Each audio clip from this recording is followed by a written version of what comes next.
Assalamualaikum,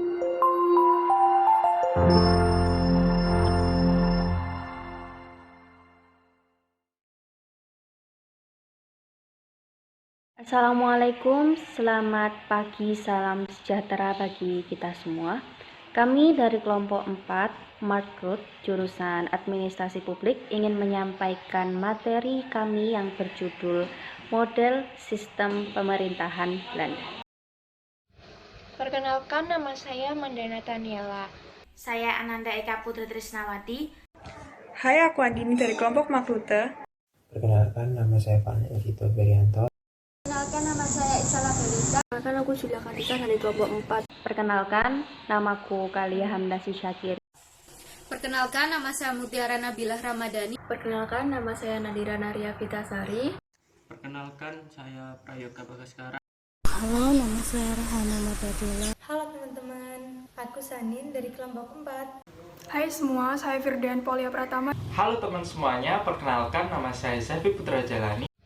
Pertama-tama di sini kita akan membahas tentang bentuk negara Belanda.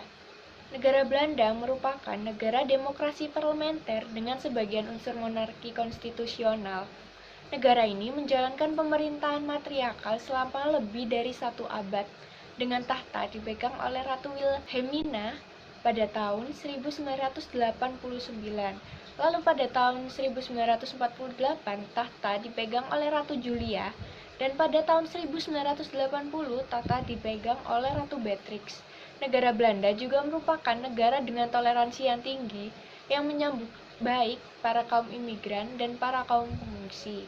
Intervensi kerajaan atau campur tangan kerajaan mulai berkurang sejak 1849 ketika amandemen konstitusi mengalihkan kekuasaan real dari monarki ke parlemen. Namun, meski menjadi bagian integral dari pemerintah, fungsi monarki hanyalah seremonial. Tugasnya diantaranya adalah mengumumkan rencana pemerintah dalam pidato tahunan, serta menunjuk satu formatur untuk membentuk Dewan Menteri pasca pemilihan. Dalam fungsi terakhir, Ratu yang kini bertahta hanya memiliki sedikit pengaruh pribadi. Sebagian besar otoritas eksekutif diemban oleh Perdana Menteri dan Dewan Menterinya. Badan pembuat undang-undang utama adalah Second Chamber of States General. First Chamber dapat menyetujui atau menolak undang-undang.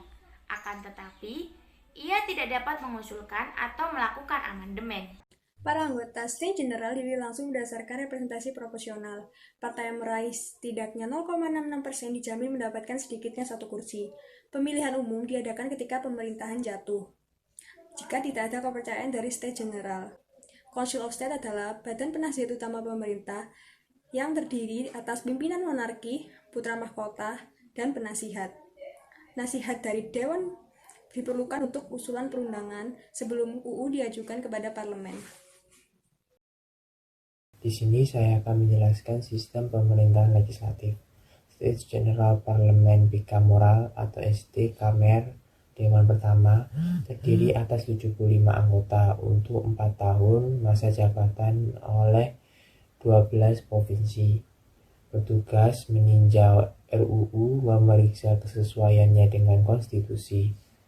Selanjutnya, DWD Kamer atau Dewan kedua, terdiri atas 152 anggota, diberi langsung untuk 4 tahun masa jabatan berdasarkan representasi proporsional. Lalu yang bertugas untuk mengawasi administrasi, mengusulkan perundang-undangan, mengamandemenkan rancangan undang-undang pemerintahan regional 12 provinsi adalah dewan yang dipilih secara lokal dan dipimpin oleh komisioner yang diangkat oleh pimpinan monarki. Adapun cara kerja pemerintah Belanda secara eksekutif. Yang pertama, pimpinan monarki bersifat turun-menurun, bertindak sebagai kepala negara, menunjuk formatur sesudah pemilu untuk membentuk koalisi penguasa di Dewan kedua dan menentukan program kebijakan pemerintahan. Perdana Menteri biasanya merupakan pemimpin partai atau koalisi mayoritas di status general, ditunjuk oleh pemimpin monarki, bertindak sebagai kepala pemerintah dan mengkoordinasikan aktivitas Dewan Menteri. Dewan Menteri diangkat pemimpin monarki. Para menteri tidak dapat menjadi anggota status general secara bersamaan. Tugasnya merencanakan dan menerapkan kebijakan pemerintahan. Mahkamah Agung adalah peradilan banding tertinggi yang mengeluarkan putusan mengenai pengaplikasian undang-undang, tetapi bukan fakta dari suatu kasus atau kesesuaian undang-undang terhadap konstitusi. Terdiri dari seorang presiden, 6 wakil presiden, dan 35 hakim. Para anggota ditunjuk oleh pemimpin monarki untuk menjabat hingga usia 70 tahun.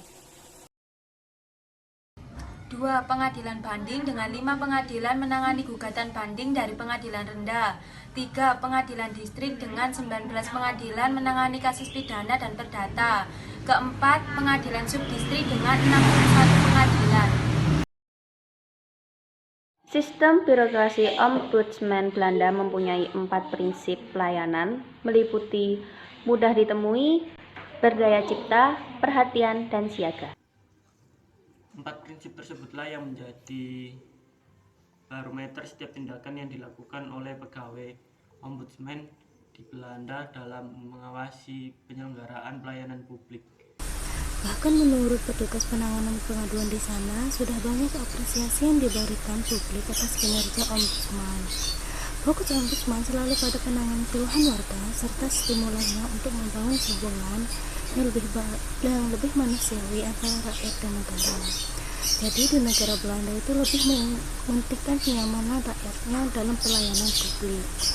Setiap ada keluhan dari warga, mereka akan memperbarui pelayanan publik agar rakyat terasa nyaman dan sejahtera saat menggunakannya. Salah satu contoh sistem birokrasi yang ada di negara Belanda ini seperti adanya metro atau tram, sejenis kartu yang dapat digunakan oleh masyarakat Belanda untuk pergi ke suatu kota yang ada di sana. Serta metro atau tram ini dapat menjangkau berbagai kota, dan transportasinya yang ada di darat meliputi bus atau taksi, dan transportasi lautnya meliputi kapal feri, sehingga masyarakat di sana tidak perlu untuk membeli sebuah tiket saat ingin menaiki sejumlah transportasi yang ada. Di lain sisi, mayoritas masyarakat Belanda dominan menggunakan sepeda ontel dan berjalan kaki dengan jalur khusus. Dan ketika lampu merah, para pengguna sepeda ontel maupun pejalan kaki ikut berhenti. Di sana tidak ada kantor polisi yang mengawasi, namun semua masyarakat tetap mematuhi aturan berlalu lintas. Dengan beberapa trotoar untuk pejalan kaki, dilengkapi dengan tempat sampah, dan berjajaran pohon dengan daun yang berguguran.